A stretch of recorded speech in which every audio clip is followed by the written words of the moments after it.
कैसे एक कंपनी हजारों करोड़ रेस कर सकती है बिना रिटेल इन्वेस्टर्स से एक भी रुपया लिए। इस वीक वॉरी एनर्जीज को QIP के थ्रू 10,000 करोड़ रेस करने की शेयर होल्डर अप्रूवल मिली है। चलिए इस एग्जाम्पल के थ्रू समझते हैं कि QIP क्या होता है और कंपनी इसका यूज़ क्यों करती हैं। नॉर्मली जब कोई listed company fresh money raise करना चाहती है तो वो FPO यानी फर्दर पब्लिक ऑफर ला सकती है और पब्लिक से फंड्स कलेक्ट कर सकती है।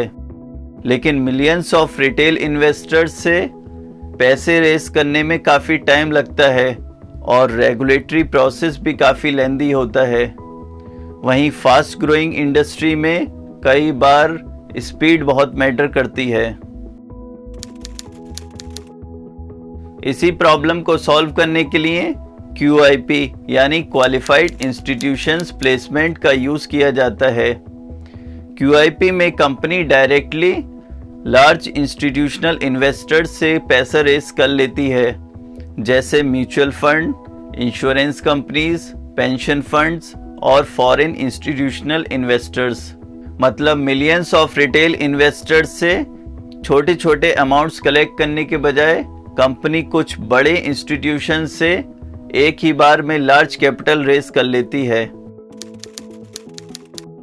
अब सवाल है, वॉरी एनर्जीज को इतने पैसे की ज़रूरत क्यों है? इसका जवाब, रिन्यूएबल एनर्जी बिजनेस काफ़ी कैपिटल इंटेंसिव होता है।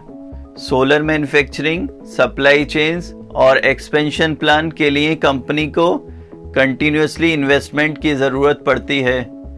इसीलिए फ्रेश कैपिटल उन प्लान्स को एक्सेलरेट करने में हेल्प कर सकता है।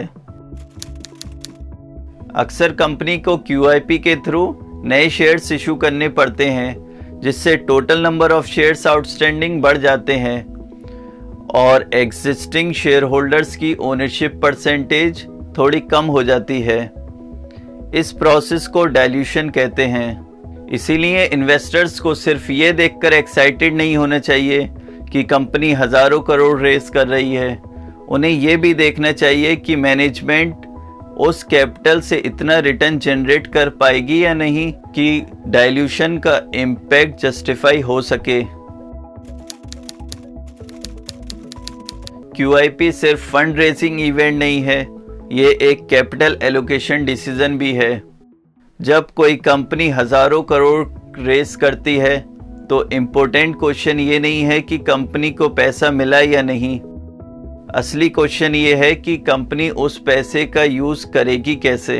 अगर कैपिटल प्रोडक्टिव प्रोजेक्ट्स में इन्वेस्ट हो तो डाइल्यूशन के बाद भी शेयर होल्डर्स बेनिफिट कर सकते हैं, लेकिन अगर पैसा एफिशिएंटली डिप्लॉय ना हो तो सक्सेसफुल फंड रेस भी वैल्यू डिस्ट्रॉय कर सकता है।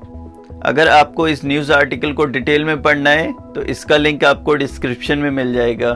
और मिलते हैं अगले वीडियो में एक और नए फाइनेंशियल कॉन्सेप्ट के एनालिसिस के साथ। Thanks and have a great day.